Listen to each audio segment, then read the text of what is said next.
Peace. It's your brother. Little brother to some, big brothers to others. This topic tonight is about sex. Sexual perversion or sexual perseverance to preserve. Are you practicing in a self-preservation type of way? Or is it sexual perversion what you're practicing? Let's just keep it 100. This is up close and personal.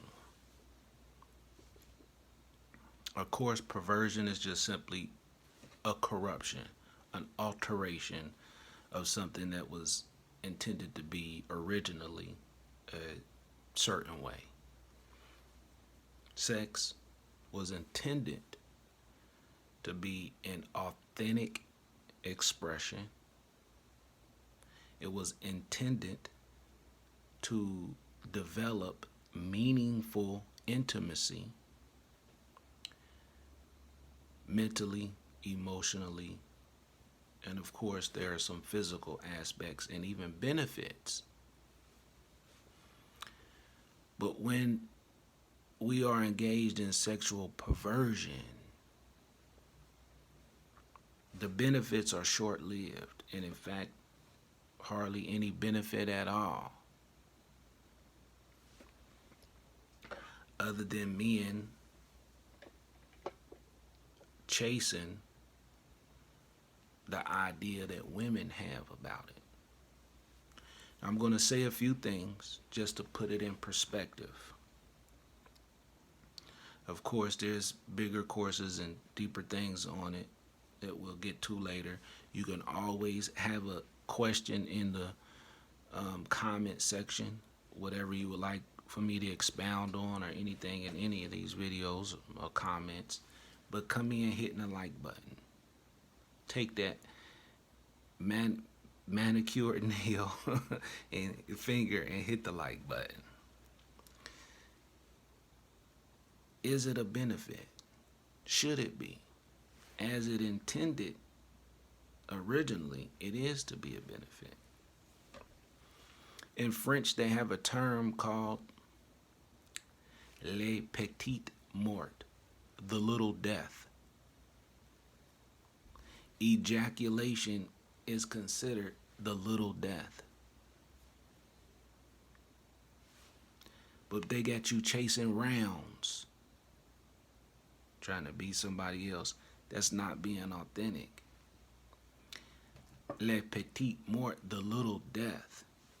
When you understand the science of ejaculation and all of your being in that. Now just consider that phrase. Think about the 200 million to a billion cells, sperm cells that is released. Then think of the one egg that a woman releases a month. It takes them out for a week. But here you are trying to be some big gorilla and release 200 million to a billion 3-4 times a night. You're a fool. We have been fools. Not understanding the drain, the mineral drain, the vitamin drain, the essence, the essence of your energy, the drain. Les Petite Mort, the little death.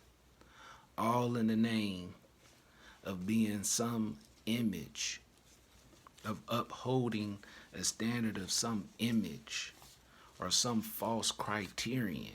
Who gave you that? So the authenticity is out the window. In your mind, in the low down conversations you have, and some of our women are low down that you can only talk to them on this level.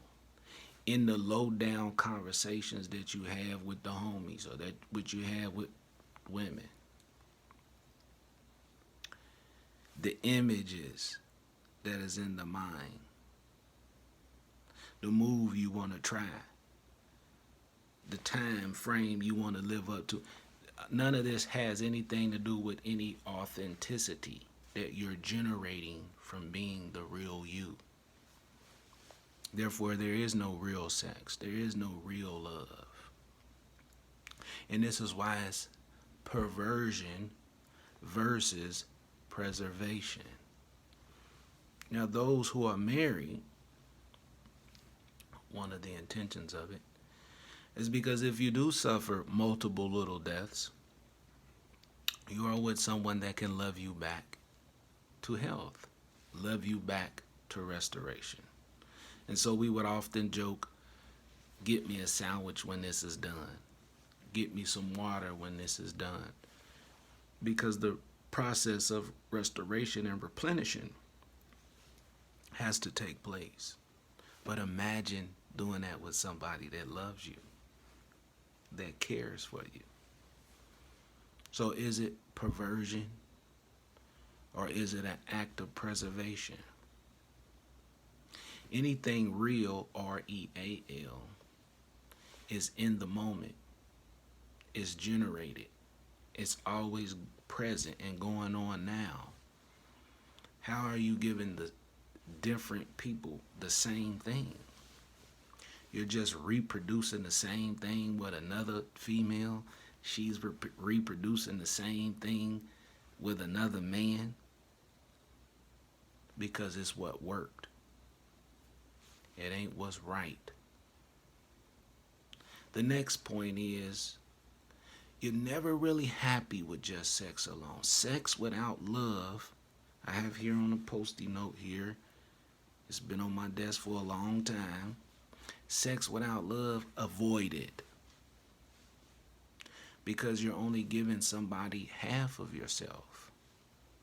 And that's the lower half. That's the lower region. That's the appetite. And that's why they say lust looks like love. So love can either look like lust because it gives you that same twinkle, that same emotion. Or lust can look like infatuation. Both of the two have time limits on them. The clock is running on them. Love, there is no clock running on love. Now, if there's a clock on your patience and a clock on your development, then say that. But there's no clock on love. So this is what we mean that the original intent, there's 3 original intents for its creation. Then there is the intent and the bonding. That is to have authentic intimacy, emotionally and mentally. And with that, the energies that's exchanged can be beneficial to a bond. But it's le petite mort for us men that have been conned into expending the essence of our energy 2, 3, 4 times a night to live up to an image or an idea that ain't even you, that ain't even the best you. Why so many children are had in such a way? Because there's a perversion of the original intent, the original purpose. So what we're saying to the brotherhood and to the men, don't be conned into this, man. Don't be carrying around an image bank of performances, an image bank of splinking tapes, a memory of conversations, body memory with the last 2, 3 guys or girls, and you want to just duplicate that here. That's not real. That's REEL, keeping it real, keeping it Hollywood, keeping it on under false production and false pretense, but that's not keeping it real. At some point, this is wise for today's OG. We have to mature to where we want the real thing. And that is by being real. A man is the truth. His manhood is the truth. He generates real sex. Because he is himself with knowledge of self, self-awareness, and he's in the moment. And he understands what expending the energy of his essence will do if he's not in a meaningful situation. Who will tend to you and restore? I know this was a little serious. The tone was a little different. It had to be. And of course, we can expound on all aspects. Any questions, type them below. I hope you've already hit the like button. Hit the subscribe button. More is on the way. More is coming. Stay tuned for the Gospel Podcast. And anywhere you find today's OG, you'll find me and my comrades. Peace.